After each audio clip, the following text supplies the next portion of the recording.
Auprès du ministre de l'Économie et des Finances. Monsieur le Président, Mesdames et Messieurs les députés, Monsieur le député Guillaume Kasbarian, vous l'avez dit, cette décision est mauvaise. Elle est mauvaise car c'est une erreur juridique, je ne reviens pas dessus. Elle est mauvaise parce que c'est une aberration économique dans le marché mondial dans lequel doivent se battre aujourd'hui les groupes français et les groupes européens. Elle est mauvaise aussi car c'est une faute politique, elle ne protège pas les intérêts européens.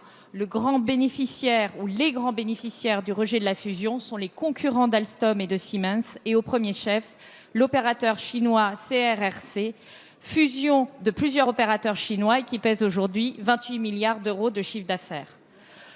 Que pouvons-nous faire dans cette situation? Vous le savez, le gouvernement s'est engagé, notamment au travers de la déclaration des Amis de l'Industrie le 18 décembre dernier, qui a été signée par 11 ministres et 23 pays, à fonder une nouvelle politique industrielle qui repose notamment sur une nouvelle politique de la concurrence. Sur cette nouvelle politique de la concurrence, la France proposera d'ici les élections européennes des pistes pour rendre le droit européen de la concurrence plus adapté aux nouvelles réalités économiques mondiales, notamment dans le domaine de l'industrie.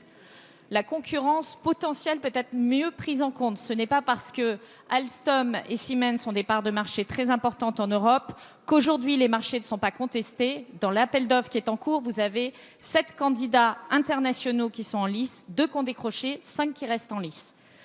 Les marchés pertinents doivent être appréciés de manière plus cohérente avec l'évolution de la concurrence mondiale. Et notamment, il faut y incorporer effectivement les marchés asiatiques. Les mesures comportementales doivent être ajoutées à l'arsenal de la Commission pour permettre des opérations avec des conditions ajustables dans le temps. Enfin, il ne faut pas se priver de réfléchir à un pouvoir de veto du Conseil européen, comme c'est le cas aujourd'hui en France et en Allemagne. Merci, Madame la Ministre.